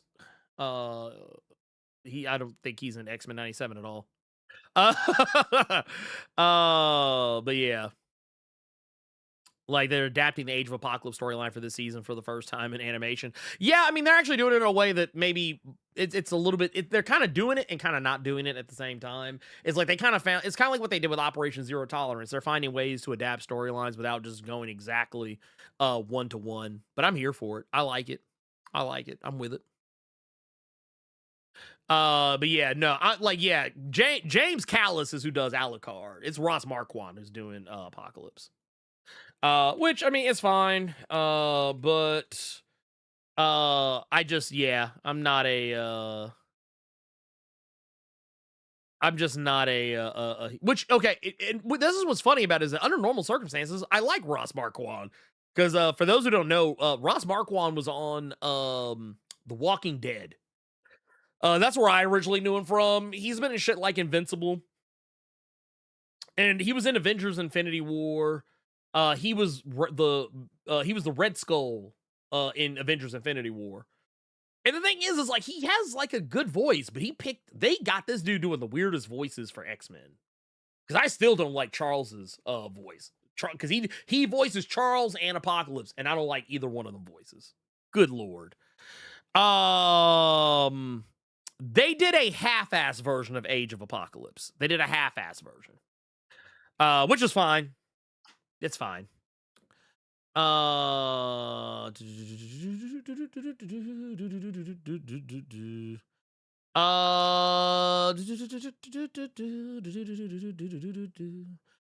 uh, different. I don't know. No, yeah, Battlestar Galactic. Yeah, Battlestar Galactica. Callus. Yeah. Yep. Yep. Yep. Yep. Yep. Yep. Yep. Yep. That guy. That guy. That guy. That's who plays Alucard. But he's not in X-Men '97. Let's see. Oh, that's what it, yeah, the guy who voiced Isaac. Now, that is where we're that's now that is true. That is true. Matter of fact, yeah, because it's this brother that's doing In Sabanur, and he should be doing Apocalypse. Personally, that's who should be doing it, but that's just me. Yeah, that's who should be doing it. That's just my like that. It is something that I feel like I'm going to be saying until the end of this season. But yeah, I think this was Ade Tokumba Cormac is who's doing it. Um, and yeah, dude's good. Dude's good. He's fantastic. Dude's fantastic. I'm really enjoying his portrayal of Insaba Nur. It's good shit. It's absolutely good shit. Positively good shit. Yeah, yeah. I honestly I don't even think I'm saying his name correctly if I'm being brutally honest. But you know, there you go. Let's see here. Yeah, yeah. That's my boy. That's my boy. Out here doing the thing. Yeah, the stuff like I'm not gonna hold you. The stuff they're doing with Polaris is interesting. Like somebody correct me because I'm gonna be honest with you. I only saw X-Men TAS season 5 one time. I've never gone back to it. I have no fucking interest in that fucking season of X-Men because I think it's ass. Did they back retcon Polaris into having been with the team like way back? Because I feel like that is something that, like, even when she showed up in the first 4, like, whenever she showed up in the one season where it was her and X Factor and Iceman, all that shit, I feel like they didn't talk about that. I don't know. I could be misremembering, uh, but yeah, that was one that, like, yeah, but like, if it happened, like, if it happened in season 5, I promise you, it's just I don't remember because yeah, I watched that season one time when it originally came on. I never revisited because I fucking hated it. I fucking hated that 5th season because it was ass. It was so ass. Um, let me see here. Did I see the pictures they released of Krondon as Tombstone? No, I have not actually. Let's see here. Let's see what we got. Let's see what we got.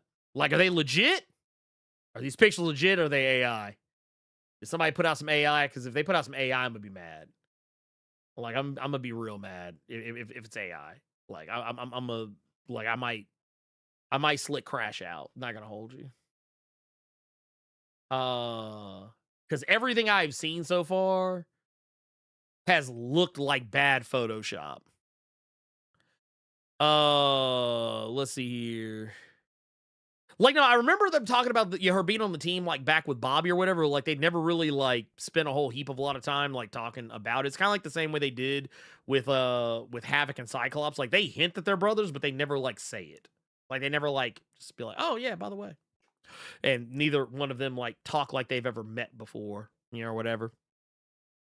Oh, you said it's legit? Okay, wait a minute. Let me see if I can find it because I ain't gonna hold you. All the ones I've been seeing so far. Mm-mm.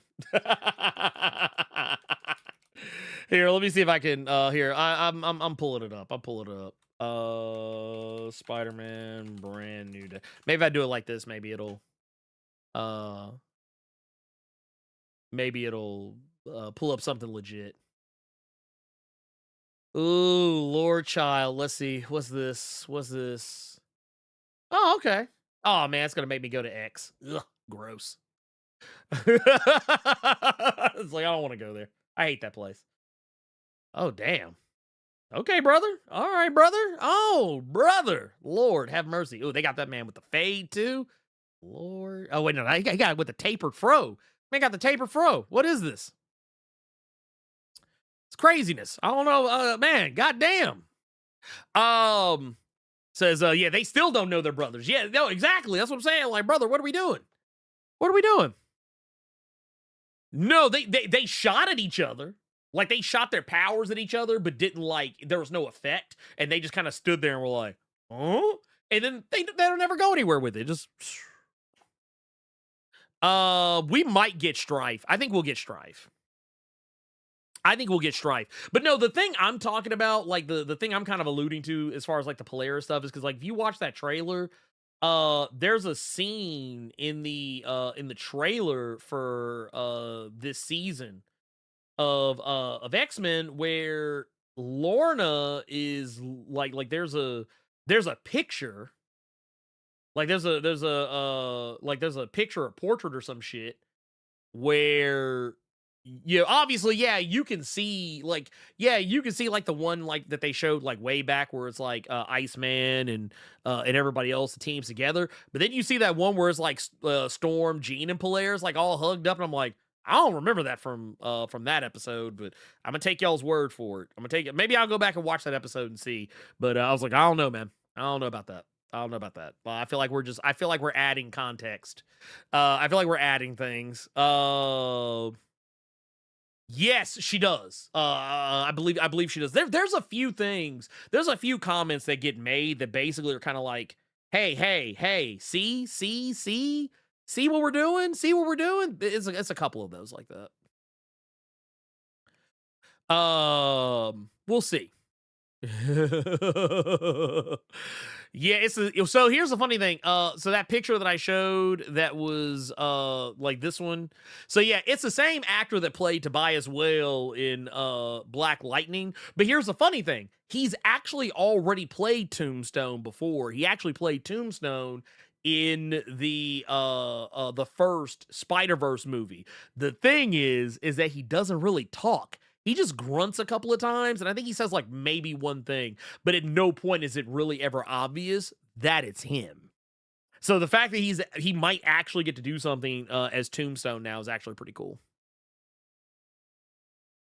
But yeah, we'll see. Okay, okay, so I'm not the only one, right? Okay, so like I'm assuming you're talking. So yeah, talking about this shit right here. Yeah, that's what I'm talking about, brother. That is exactly what I'm talking about. Yeah, I feel like they just added that shit. Because I feel like they were putting like relationships on the team that weren't. Because here's the thing. Okay, so here's the other thing. So if okay, so yeah, knowing what we know about the relationship between Storm and Jean see each other as sisters.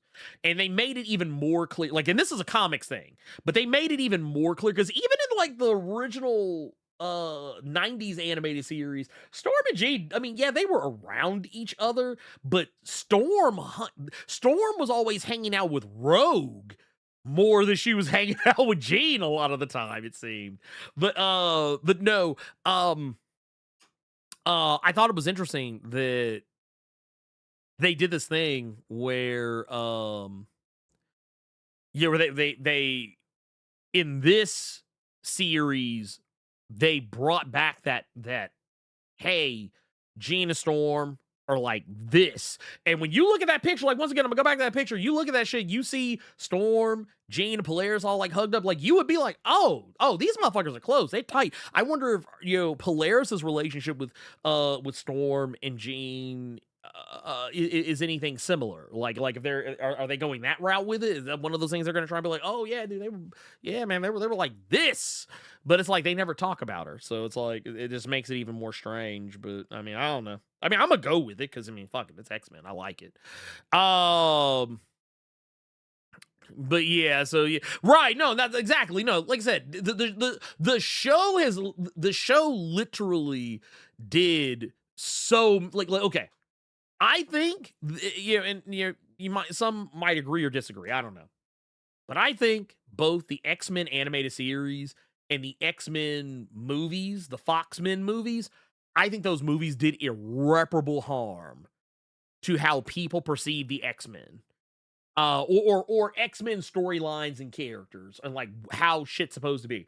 Cause I feel like because the movies never really played into the relationship, the friendship, the sisterhood between Storm and Jean. And then so if you weren't reading the comics, you would assume that they're not that close, or they know each other, but they're not like this. They're not like, oh yeah, you're my sister. Oh yeah, you're my sister. No, that you would be like, oh, that's kind of weird. I've never seen them do that before. But then like you get to X-Men 97 season 1 and you see them doing the sisterhood thing. And I saw a lot of people that were complaining about it, saying, oh, this is so forced. It's not like this in the comics or whatever. And I'm like, brother, I can't let y'all do that.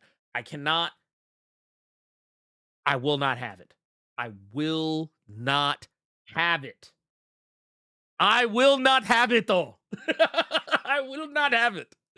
No, these motherfuckers are out here lying on Storm and Jean, brother. What are we doing? Why are we lying on them? Why are we lying, dude? This is established lore. Look at this shit. Extreme X-Men. Chris Claremont, brother. Chris Claremont, brother. Boom! Right there. Bosom buddies. Bosom buddies, I'm telling yous. Come on, brother. What are we doing? Why the fuck are we lying? Why? Why are we lying? Why are we lying? This is established. This is established. Why are we pretending? So that's why like I thought it was kind of crazy. Oh, and dude, no, you're not wrong. Cyclops took 20 years to recover from all that. And that's the thing. Like, don't get me wrong. I know that the people who made the original X-Men animated series, they fucking loved what they did. But I promise you, them motherfuckers hated Cyclops. And the people who made them X-Men movies, they hated Cyclops too. Cause like I not even like Cyclops has suffered such irreparable damage that even now people still have a hard time adjusting to him even being depicted as cool in this. Like now, I think X-Men 97 is doing a good job of setting up Cyclops for success. You know what I mean? Like I think that people like once I think people finally realize like, oh, wait a minute, Cyclops actually can be cool. He has the capacity, to be cool when they actually saw him like, popping off, and doing his thing. But like, I feel like so many people just weren't like, there were a lot of people who were genuinely surprised that he was an interesting character, which I'm like, brother, what are we doing? Like, what are we doing? Like why are we shitting on why are we shitting on Cyclops like this? And honestly, the comics didn't do him any favors either because they had Cyclops as a whole. Like at first they kind of slick at him as like I'm not saying he's a deadbeat dad, but that was the perception some people had of him. And he was a bad husband because of all the shit that happened with him and Madeline Pryor. Which, to be fair, yes, bad husband. But I mean, here's the thing. There's motherfuckers in this chat right now who have folded for less than what Cyclops had to deal with. Let me be real with y'all. If your girlfriend, who you were ready to put that ring on, died and mysteriously came back all of a sudden, like I'm talking about, this is the love of your fucking life, and she looks just like your new boo thing who you now are married to and got a kid with and all that shit. Tell me you wouldn't fold like laundry. Dude, I've seen regular real life IRL motherfuckers fold for less. Fold for less. I'm not saying that it was right. I'm just saying that don't sit here and act high and mighty. Don't sit up here acting high and mighty. That, I wouldn't have folded. I wouldn't have folded. It wouldn't have been me. And it wouldn't have been me, man. I'd have been strong. I'd have been like, nope. Get the fuck out of my face. Motherfuckers would have folded just by seeing him across. That's what I'm talking about. It did right here. See? T-Sneed know what I'm talking about? Because here's the thing. The cartoon slick made me hate Cyclops, and I liked him. I was like, damn, Cyclops has wild cheeks on this. Bro, like, what are we doing? What's happening here?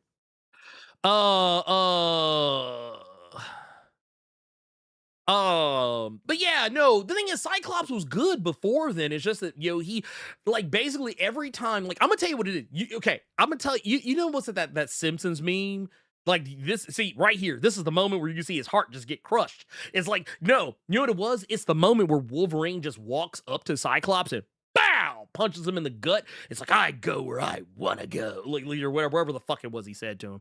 But no, that was the moment. It was like right then and there, like that is probably the earliest cucking of Cyclops I think we saw in the animated series. And it just carried on from there because Cyclops was the leader. He's the straight-laced guy. So clearly, compared to the rebel on the team, Cyclops is going to seem like a wet blanket.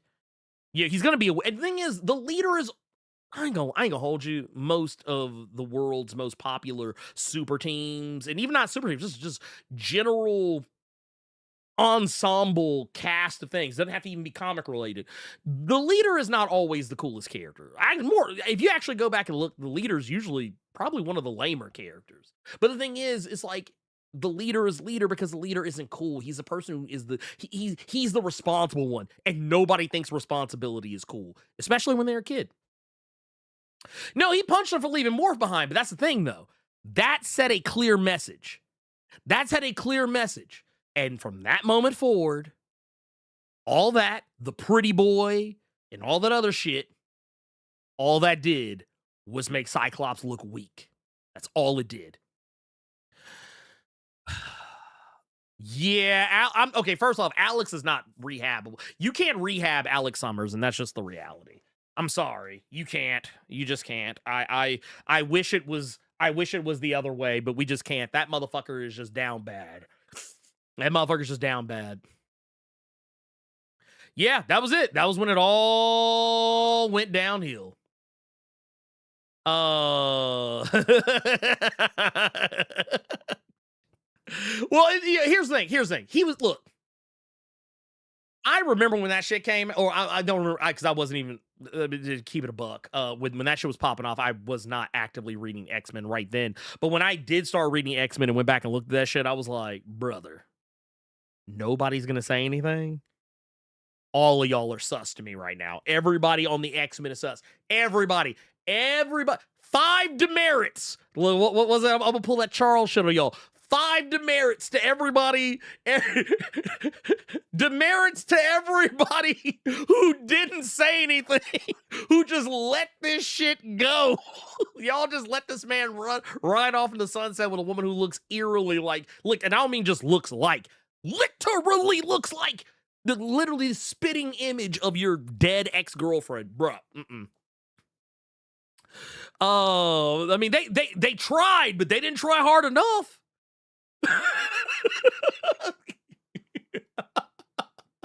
And then we want to act surprised when he left Maddie to give birth to Nathan by herself on the kitchen floor of the mansion. We want to act surprised. This man felt betrayed. But yeah, I don't know. Yeah. I mean, but no. Other than that, also, yeah, I gotta give props to Jubilee because Jubilee is high key out here killing it. You know what? This is what they did. I mean, I think Jubilee's always been a pretty cool character. I don't think she actually needed any actual rehabbing, but I did enjoy the fact that Jubilee got to get some business just in these first couple of these first 2 or 3 episodes. I'm glad that she actually got to do a little something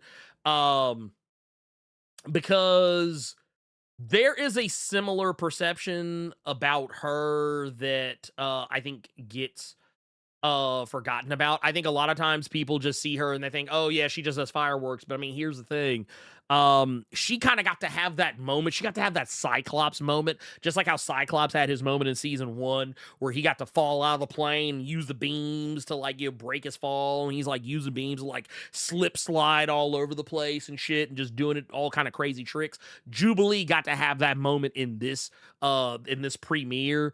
And I'm glad that she got to have it because I feel like there's still people out there who think, oh yeah, she's just Firecracker Girl. Like her powers don't even do anything. Remember, like for most of the original animated series, her powers didn't even really affect many people. I mean, like it would do something, but it was always like a it was almost more like a minor inconvenience. But now it's like, no, we're not doing that. She's viable. We're making her viable now, and I love to see it. Let's see here. Yeah, so they stopped doing Kitty Pryde dirty. I mean, dude, when did they not do Kitty dirty? Who's my favorite X-Man? Sync, who oddly enough will be showing up this season. So I'm happy about that. Sync is bar none. Bar none my favorite X-Man. Like, you know, Storm was my favorite X-Man for the longest time, but once Sync hit the scene, I was like, oh, nah, that's my dude right there. Now, granted, there's a little bit of bias. There's a little bit of bias on my part because Sync is basically Captain Every Power. He's literally Captain Every Power. I mean, he may as well be. I mean, shit. I mean, you know, fuck are you gonna do? I mean, the guy literally has like all the powers. You know, what are you gonna do? That's literally motherfucker's Captain Every Power. If he's standing next to you, he's got your power. And then when they which I thought was kind of bullshit that they did this in the Krakoa era, where they tried to pretend that Sync's power didn't just work on any old body, which I thought was dumb. I thought that was actually dumb because we had literally seen, what was it? It was in oh god, yeah, it was Amazing Spider-Man 437. Amazing Spider-Man 437, where Sync was using, he had synced with Spider-Man. I was like, dude, why are we sitting here pretending like he's using other people's like other like non-mutant people's powers for the first time? I was like, dude, what the fuck are we doing? Huh? What? Eh? But now they got it to where like he can even just use, like, yeah, they've made it more standard that, yeah, he can just take anybody's powers who's standing next to him. I do hate that they gave him that bullshit where like he ages himself if he tries to recall powers, which I mean, I guess is a way to kind of keep him from being tournament banned, but still. Yeah, dude. Yeah, see, I didn't like that shit either. They kept doing, now you want to talk about a Negro they were doing dirty. That's one. Sync is motherfucker. They stay. Yeah, basically like motherfuckers Captain Every Power. Motherfucker, like literally, like was it look, I'm gonna pull this up so y'all see what I'm talking about. This is from Generation X. I think this is issue number 15. Generation X. He like basically Implate got in his, you know, kind of was fucking with him, and you know, had Sync acting crazy as fuck. And when he was standing next to Generation X, he was literally taking all of their powers all at once. Like he was literally just eating up power.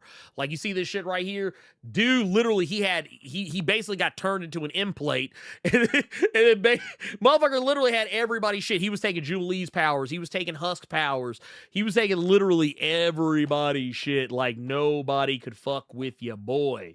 Like nobody could fuck with him. I was like, bruh, dude's crazy. It's crazy. Motherfucker's using everybody's shit. Yeah, he's a Senku. What? Who that? Nah.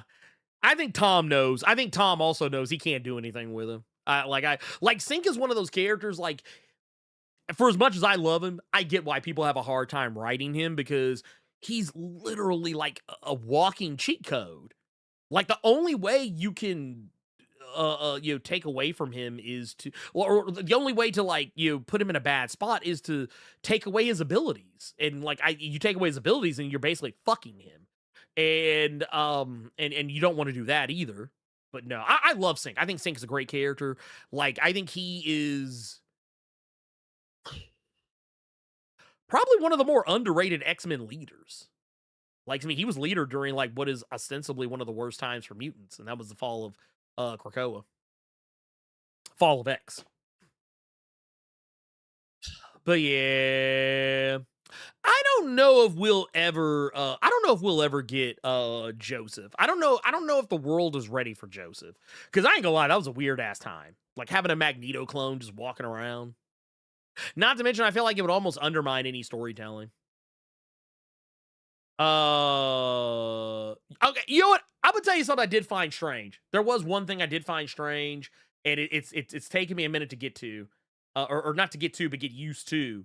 Is there's a part, or actually there's multiple parts because yeah, it happens a lot for Christ's sake. So I don't know why I said it that way, but there's there's a whole thing with Psylocke. Because Psylocke and Warren, are large and in charge this season. Man, I ain't gonna hold you. I wonder how many people were thrown when she spoke with a British accent. Because once again, I knew they were gonna do the whole, oh yeah, it's Betsy in the clone body. But I thought they were gonna do it where like maybe she would still sound, because it's just her mind that's in Kanan's body. It's not her voice. So I was like kind of shocked that they actually had her still like talking like a British white lady, even though I guess technically that's how they've always kind of described the way she speaks, even after everything. But still, that part was kind of weird. But yeah, I'm here for it though. I'm here for it. Yeah, dude. I mean, I'm not gonna hold you, man. They got a show, man. They got a real deal fucking show on their hands. They got a real deal fucking show on their hands, and I could not be more excited for what they got coming up, man. I think everybody, yeah, right. I thought she would like, because I thought like, okay, you're transferring like her essence is in Kanan's body, but like it's not her voice. Like if like I would believe that. So okay, the way that it makes sense to me in my lizard brain is that if Psylocke is Betsy in Kanan's body, she should not still sound like Betsy. She should sound like Kanan. And then if you do Revanche, now she, because that's Kanan inside of Betsy's body, she should sound like a British white lady. But you get into some weird shit when you do that. So I don't know. Honestly, I think they were kind of damned if you do, damned if you don't. So yeah, no, they don't need Bo.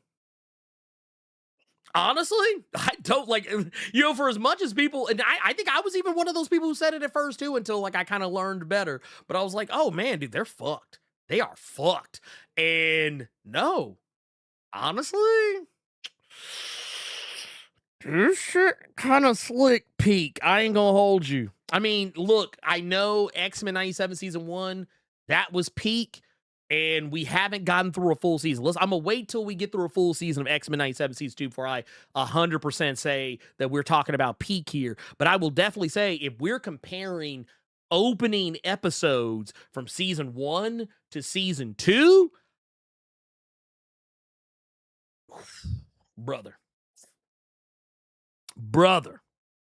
I'm ready for it. Let's go. I'm ready for it. Hold on. I want to make sure we're not relaunch that real quick, because I want to make sure we got, yeah, okay, cool. That said, yeah, I enjoyed what we got so far. I'm happy with it. I think we're good. We're gonna save. We do have an indie game rec, but we're gonna save it for next week when Robo can be here. And also that, and I forgot to set it up. But we're gonna save that for next week. And let's see what else we got. Do we have anything? I'm also gonna save questions. I'm gonna save questions because I feel like I've kind of just been answering questions this entire time. So I'm gonna save questions from Discord. We're gonna save that for next week as well. And I promise we'll actually get through them. I promise we'll actually get through them. I hope everybody enjoyed. I hope everybody enjoyed the stream. I haven't really been paying attention to how many people are here or like what is going on, because I've just kind of been in like, oh, like, hey, here's here's everything. So we're doing all the stuff. Yeah. But I will say, please, if you can, make sure to hit the like. Make sure to make sure if you haven't done so already, if this is for whatever reason, if your first time, hit that subscribe button, tap the notification bell, that way you don't miss anything. Make sure once the VOD is up for this, make sure you hit that hype button. And yeah, that's all I really got. Thank you guys so much for for hanging out with me and making this a fun thing that maybe we will do more often, just to like I said, because it's one of those things. I think with DSA right now, Robo's probably going to be in and out a lot, so we'll probably do more stuff just like this. I kind of enjoy this. It's kind of a throwback to uh uh it's almost like kind of like an original recipe Blerd Cave throwback. Some of you my triple OGs who remember what the Blerd Cave was like before Carter came. Actually, even before anybody was a co-host on there. So yeah, I had fun with it. I thought it was really good. I thought it was good shit. We did good. We did good work. We did good work. That said, for well, just myself. We're on the solo run, so yeah, we out of here. Bye.